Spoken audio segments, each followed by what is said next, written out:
Quality management से पूछा था, एहतियात बरतने में क्यों हुई देरी।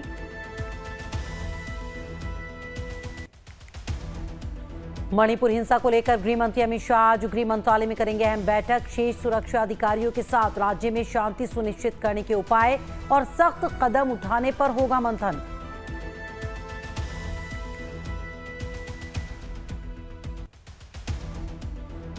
पीएम मोदी नाइजीरिया के अबुजा से ब्राजील पहुंचे। 19वें G20 नेताओं के शिखर सम्मेलन में करेंगे शिरकत, दुनिया को देंगे शांति संदेश।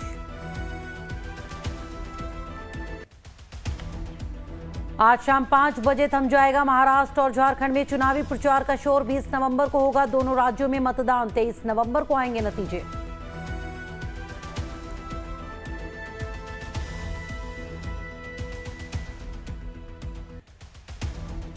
तो शुरुआत इस वक्त की बड़ी खबर के साथ। ब्राजील पहुंच गए हैं प्रधानमंत्री नरेंद्र मोदी। तो प्रधानमंत्री नरेंद्र मोदी 3 देशों के दौरे पर हैं और वो ब्राजील पहुंच गए हैं, जहां पर उनका शानदार स्वागत हुआ। तो ब्राजील पहुंचे प्रधानमंत्री नरेंद्र मोदी, पीएम मोदी का जोरदार स्वागत हुआ। वहां पर भारतीय समुदाय के लोगों ने उनका जोरदार स्वागत किया। ब्राजील में G20 समिट में हिस्सा लेंगे प्रधानमंत्री नरेंद्र मोदी। तो प्रधानमंत्री ब्राजील पहुंच गए हैं, वहां पर जोरदार तरीके से प्रधानमंत्री का स्वागत किया गया। भारतीय समुदाय के जो लोग वहां पर हैं, उन्होंने पीएम का जोरदार स्वागत किया। ब्राजील में G20 समिट में हिस्सा लेंगे प्रधानमंत्री नरेंद्र मोदी, उसके लिए वहां पर पहुंचे हैं। तो आप देख सकते हैं प्रधानमंत्री के लिए किस तरह की तैयारियां यहां पर की गई थी। प्रधानमंत्री के स्वागत के लिए ये तैयारियां की गई थी। ब्राजील पहुंच चुके हैं प्रधानमंत्री।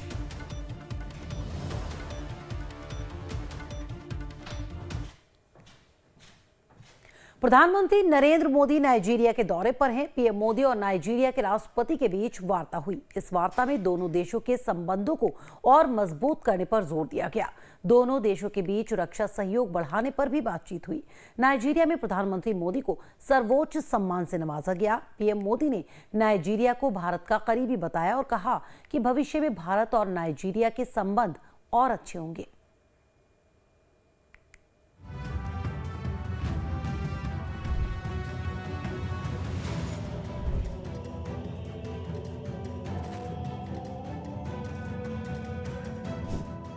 पीएम मोदी नाइजीरिया में हैं। नाइजीरिया की राजधानी अबुजा में पीएम मोदी और नाइजीरिया प्रेसिडेंट बोला अहमद टिनुबू के बीच द्विपक्षीय बैठक हुई। बैठक से पहले पीएम मोदी को प्रेसिडेंशियल पैलेस में गार्ड ऑफ ऑनर से सम्मानित किया गया। दोनों नेताओं ने काफी देर तक मंत्रणा की। कई मुद्दों पर सहमति बनी। दोनों देशों के बीच व्यापार बढ़ाने पर समझौता हुआ। साथ ही रक्षा सहयोग बढ़ाने पर भी बातचीत हुई। पीएम मोदी को अबुजा में शहर की चाबी भेंट की गई। ये प्रतीकात्मक रूप से प्रधानमंत्री मोदी को देश का सर्वोच्च सम्मान देने का तरीका है। नाइजीरिया ने प्रधानमंत्री मोदी को the grand commander of the order of the niger पुरस्कार दिया। The grand commander of the order of the niger पाने वाले पीएम मोदी दुनिया के दूसरे नेता हैं।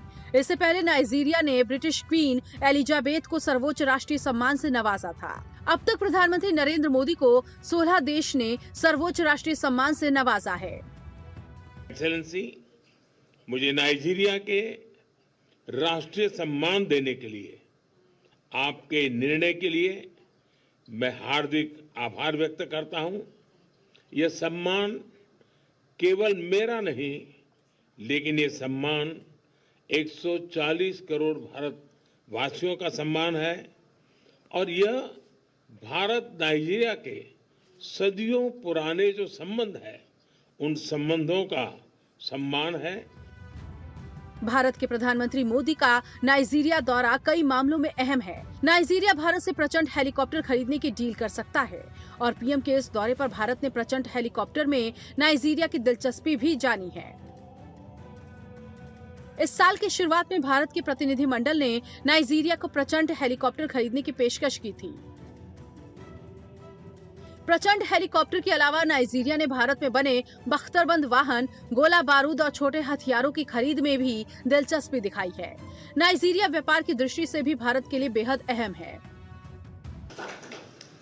एक्सेलेंसी, भारत और नाइजीरिया के बीच स्ट्रेटेजिक संबंधों को मजबूत करने में आपकी निजी प्रतिबद्धता, इसके लिए मैं आपका अभिनंदन करता हूं।